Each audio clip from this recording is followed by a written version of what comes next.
Well, most people confuse pilgrimage with commercial sightseeing, but there is a distinct difference. Commercial tourists go to see places and to pass by places. On a pilgrimage, one lets places pass through them.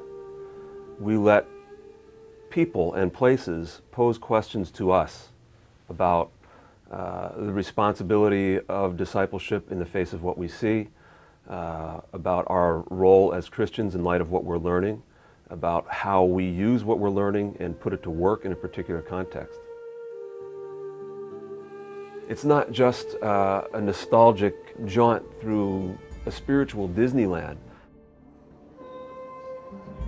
It's realizing that geography is a very important part of the development of the biblical texts and the biblical faith. Geography determines where civilization occurs and what form civilization takes. So we can't really understand the meaning of the biblical texts without understanding them in their geographical context. And so pilgrimage is a fundamental component of learning about the biblical texts, to say nothing of the biblical faith.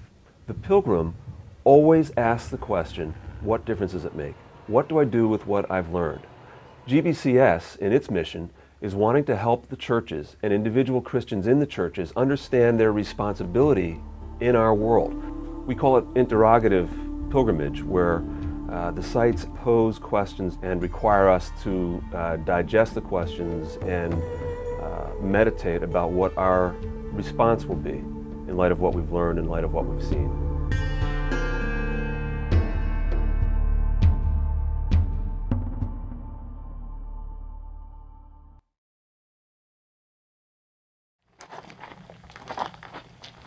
What does Exodus mean?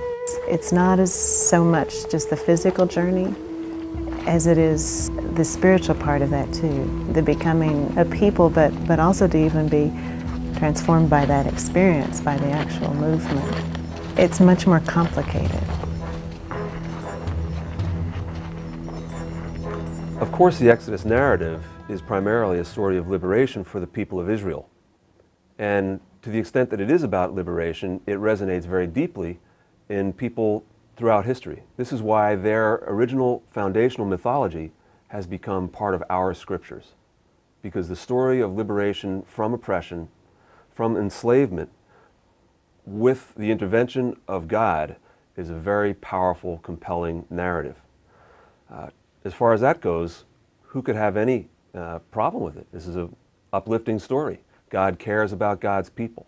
God wants to see people actualize their potential as a people. God is with their people in slavery, and through God's intervention, they will be liberated from slavery.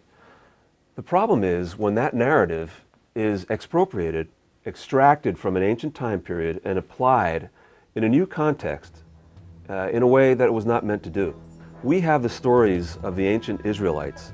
We don't have the stories of the people that they conquered in order to actualize their liberation. One of the implications of the story of Jesus' birth, of his experiencing Exodus in an inverse fashion, is that people who are at one time oppressed themselves can then become the oppressor. Jesus is being oppressed as a child. He's being threatened as a child by an Israelite king, not an Egyptian one. And he's seeking freedom not in the Promised Land, but in this case, the Promised Land becomes the land of Egypt, where his ancestors themselves had been oppressed. The question of why a particular people develops narratives about themselves that we in the modern world have received as tradition, have been passed on over the years, a very, very important one, a very interesting one, very difficult one to answer, unfortunately, because we weren't there. However, it's not unlike the impulse that people have at different times and in different places to tell their own stories, and we can maybe relate to this by reference to ourselves. We also tell stories about who we are as a people, the story of the self-made man, the story of the rugged individual, the ideas that we have about ourselves as Americans that we cherish, that we take for granted, that we consider to be the bedrock of who we are, help to define us in contradistinction to other people, very, very important to us. We have a need, like other people have needs, to express who we are this expression occurs in the form of narratives, and they utilize what are often referred to as myths. I don't use the word myth lightly because the root of the word myth is an ancient Greek word, which is a story that tells a truth that's so profound that it can't be expressed in propositional terms. Only a story can convey this kind of truth. The Exodus story, as it's traditionally told, has bothered me in ways, but there's truth in the story even if it didn't happen as it's written, and that's what I've always believed, that God can do miraculous things, but I don't believe that God would harm people or cause people pain in order to help other people. Most people take for granted the stories that they've heard, that have been received, that have been passed on as part of their traditions that they grew up with. Most people accept those stories verbatim at face value. The problem is that over the years, as more archaeological and textual data is accumulated, many scholars have begun to question exactly which parts of the narrative that we've been brought up with are historically correct and which parts are not. For some people that can be a threatening question, because if the stories are not historically correct, they wonder whether or not their faith is well founded. That's a personal issue, and it's an important issue.